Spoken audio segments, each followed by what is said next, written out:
So, ladies and gentlemen, during the lockdown, there was a little bit of movement around the place, and we met quite a few people, but we will not recognize them now because they were in masks.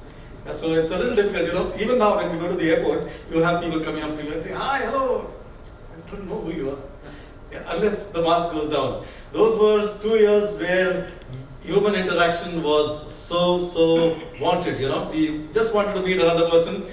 And I would also dare to say another thing is that we learned so many new talents during those 2 years.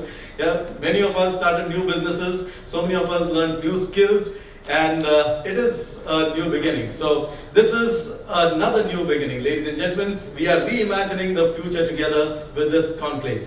We would like to invite for the keynote address, Mr. Ashish Singhal, Managing Director, SVC Bank. Please get your hands together as Mr. Singhal joins us on stage. And he's going to be walking us through reimagining banking. Good afternoon, friends, and a very warm welcome to the BFSI Technology Conclave. And as Shrikant said, it's really nice to see so many people, and that too without mask. It's really good to be back with the Indian Express group, and thanks for holding this together. I'm sure there'll be a lot of learning for all of us as we go along. It's an interesting topic. When Ravi spoke to me, I said, reimagining the future. Right? We've just learned so many things over the last 2 years. And about 2 years back, everybody went back to the drawing board, hey, what the future will look like. And I don't think many of us would have anticipated what last 2 years would have been as they have been. And it's it's good to have a topic like reimagining the future, but it's very difficult to imagine the future, forget reimagining the future. So next 20 minutes or so that I'll be talking that, it's my perspective on what banking will look like, what is it, some of the pieces which we need to imbibe, learn from what we have gone through and put into practice. So that's the case. But first and foremost, it's important to understand why does we need to reimagine anything for that matter, particularly in businesses. Who is the person who's moving the cheese? Clearly, it is the customer who's moving the cheese. And if you were to look at Indian demographics, Indian consumers, there are multiple things which are changing. Right from the fact that India is a country with mass population, there's a young demographic which we have, the digital penetration is higher, and those pieces are only going to accelerate further as we go along. That's one important piece, and for all the businesses, if you have to keep consumers at the centerpiece, important piece is you have to always keep your eyes on the consumer and then evolve as the consumer is evolving. Consumption is growing, the patterns of consumptions are growing across many fields, across virtually all fields. Retail sector is booming and growing. If you were to look at, go 5 years back, 10 years back, what is the kind of content all of us were consuming vis-a-vis what we do today? What were the shopping trends which we had 5 years back, 10 years back when Amazon stepped into the country or Flipkarts were created? We had this entire piece that big brands were available only in metros. Today, a person staying in tier 2, tier 3 city has access to same kind of brands, same kind of goods and services made available to them at an affordable cost. So the entire way the business was conducted has changed. Across industries, if you were to look at it, e-com provided, I would say actually the telecom provided the initial rails. Then came the Jan Dhan, Aadhaar and mobile trinity, and then followed parallelly followed by the e-com piece. Right? And it happens, what started with as electronics has clearly shifted to apparels, and a lot of other industries are also going to change. And if you were to look at this entire piece, while the consumer is changing, their preferences are changing, their way they interact with or their expectation from various businesses, various companies are changing. Important piece is the underlying layer to this change is the technology. That is what has made accessible to the consumers far-fetched products and services at an affordable rate. So that's an important piece. And the reason why predicting the future or imagining the future is becoming difficult is also because the underlying tech is changing at such a fast pace. An industry which used to change probably once in 30 years, 70 years back, or then once in 10 years, now industries are changing probably once in 3 years, once in 2 years. Who would have imagined the banking as it exists today about 5 years back? 5 years back, who would have imagined when demonetization happened that Paytm in the world and wallets will become such a raging success? Right? So the entire piece hinges on the fact that the consumer is changing, their behavior is changing, their anticipation from the brands is changing, and hence we need to continuously evolve and adapt to the changing environment. Let's look at what else is driving this change. There's an important piece on sales and marketing and availability of services and solutions which is changing, which is essentially personalization and customization, which is changing the piece. You know, when we did the survey, quoted that only 43% of the people actually feel that the brands are giving them personalized pieces. Right? That's a huge piece which we still need to carry. Across business lines it is changing. I'll give you some interesting pieces. How many of you remember about 2 years back that Cadbury's ad? Right? Very simple, but took the customization and personalization from an online world to an offline world. The fact that the ad which was served to you came as if it was being served to you from the nearby Kirana store. It was a completely different way in which marketing evolved at that stage. A lot of it has been made possible because of Google, the entire data piece which is there, and that's a classic example of a company which does as simple a thing as search.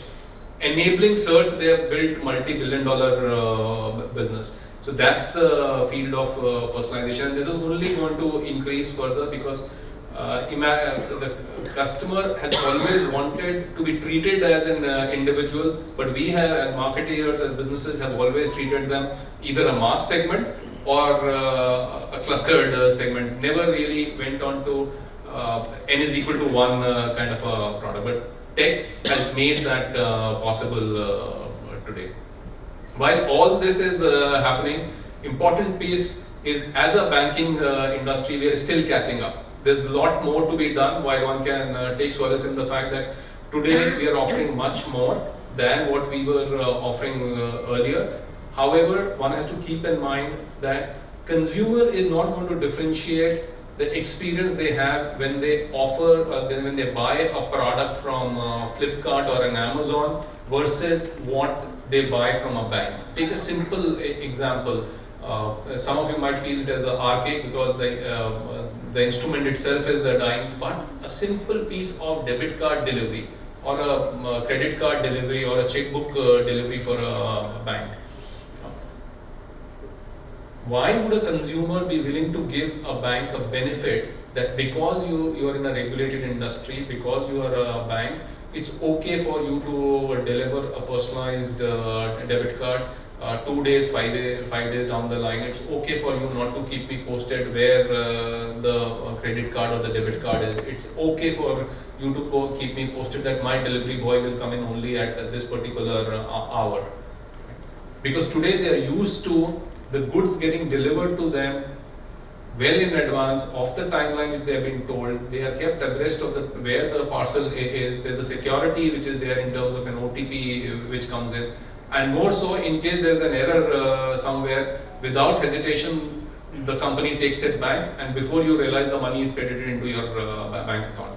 While that's an experience which the consumer is having on one side, we as bankers will also need to evolve to that, because that's where the expectation has changed. And those banks or those institutions, those service providers who are able to adapt better and provide to the changing needs of the consumer will be better off. So that's what it is happening, and all of us will need to still adapt a lot more and deliver a lot more for our consumers. Debit cards, they say, because of the PMJDY and other progresses, we have multiple debit cards, etc. But payments has done a fantastic job in India over the last 3-4 years, the UPI. But still, if you were to look at it, the penetration of digital or UPI in India is still about 20%, while for UK and involved, this is touching closer to 40%. So there's still a headroom while we celebrate all these small transactions, and we must, the kind of volumes it is picking up. But clearly there is still a lot more way to go for us. Acceptance is increasing across industries, right from that thele wala or a kirana wala till the educational institute. Various modes of digital payments are coming in. So a lot happening there. And as this entire digital payment ecosystem is getting created, there's enough and more data footprints which the consumer is leaving. Now, and they say that data is the new oil, but it is for all of us across any industry actually, and not really banking, but more so in banking. How do we use this data which is getting generated to ensure that we are providing better services and solutions to the customer, whether be it on the saving side, whether be it on investment side, and more importantly on the credit side. This entire piece of financial inclusion, which has been the core go-to strategy of many banks, many an industry, and all of us have attempted, failed, re-attempted, and in the hope of success. But the chances of success for financial inclusion in a country like India, they are much better today than they were ever in the past.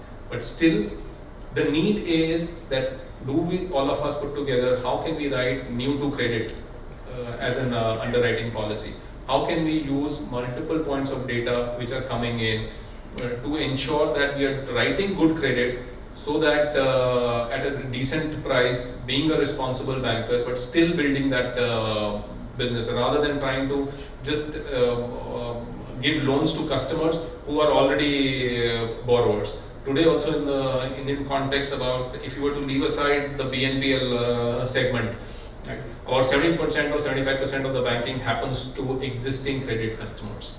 BNPL is a great starting point, but one will need to keep in mind that somebody or the other should not spoil the party by going overboard. So it has to be responsible banking, which all of us have to do. And as we go and build this pieces, let's look through what is the customer effect and expect from us. They are expecting what we discussed there, superior experience, customized and personalized experience, what they are wanting from us, irrespective of what industry we are in. And convenience, 24/7, interaction, while till the time all the transactions are happening in the digital world and they go through smooth, life is smooth. But just imagine if you were to get stuck in a particular transaction, and it doesn't really make a difference whether it's a banking app or it is the best of breed Google Pay.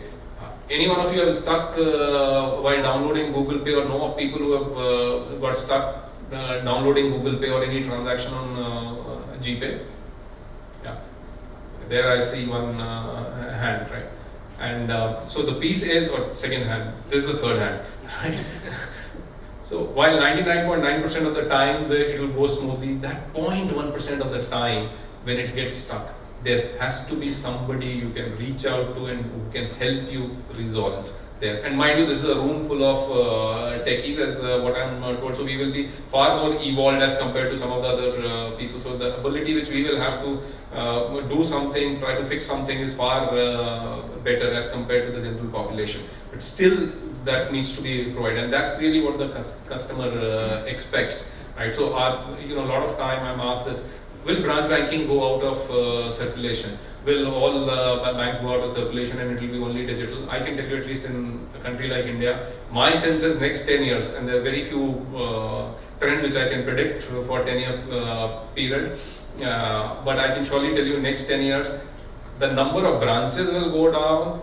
The nature of branch banking will change. However, branches are not going to be extinct. They're not going to be dinosaurs, come what may. So that's one piece. And as the customer expects that this experience has to be more rewarding. So the fact that there's so much of information symmetry today, there are resources available with the customer to check the pricing, check the best offer. And mind you, I'm not even talking about only people of my age or a little lesser, but if you, the next set of population in banking which is going to come in is the age group of 18 to 24, 25 today. Those guys are extremely savvy, extremely quick to find the best offer and then decide what they need to do. Right. So all this is happening, and consumer is changing, their expectations is changing, and in that context, the focus of banking has to change. It is just not good enough for payment automation or simplified payment. Across all the aspects, whether it is in terms of savings, whether it is in terms of investments, whether it is in terms of loans, all across your protection, everything has to change.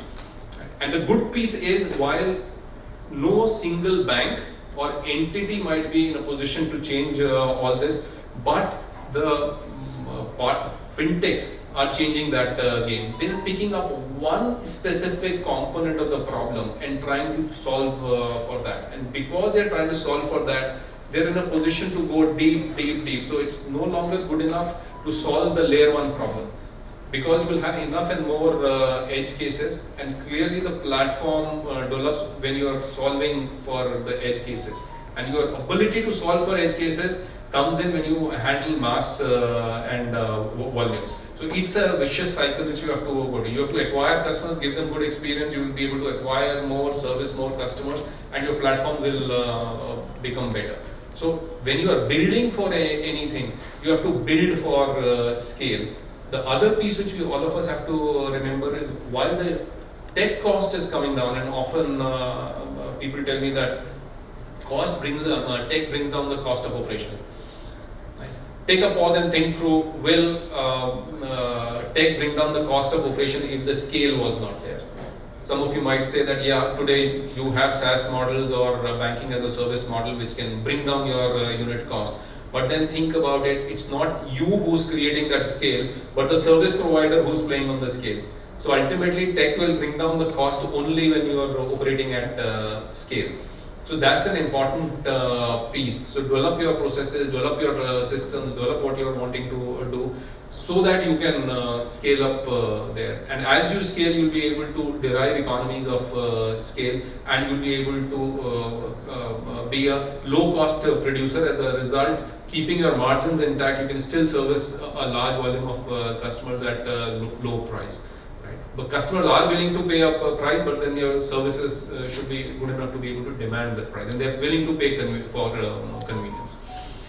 The other piece which all of us have to remember going forward is that self-directed mode, it's convenient, but it can be very, very time consuming.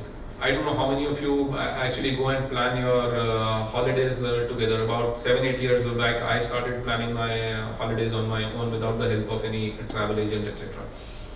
For a holiday in May, I used to start planning in December, because it was only weekend plannings. And you have to really, really spend too much of time, because the platforms are not very easy to decode. The information was different. Same information from multiple sources had a different impact, and they could be poles apart there. So when you are developing the for the experience of the customer, you have to keep it simple. You have to forget that everybody will understand what is debit, what is credit. So you know, a lot of banks, if you look at their mobile app, use still the term like fund transfer. Right? Now, really, does the customer understand fund transfer, or he understands send money, receive money? That's your collect request in UPI world. But as bankers, we have got used to saying collect request. So those are simplifications which we will need to do as we move along. And there's a great, brilliant work which is being done by fintechs.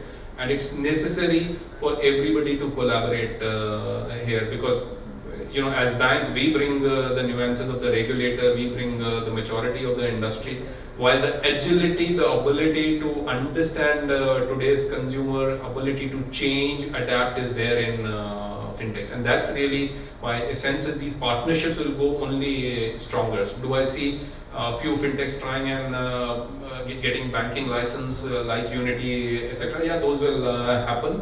Do I see large banks going out of circulation? No, I don't. But people who adapt to the changing needs will rule the roast, and they will have a better future. So that's really the case.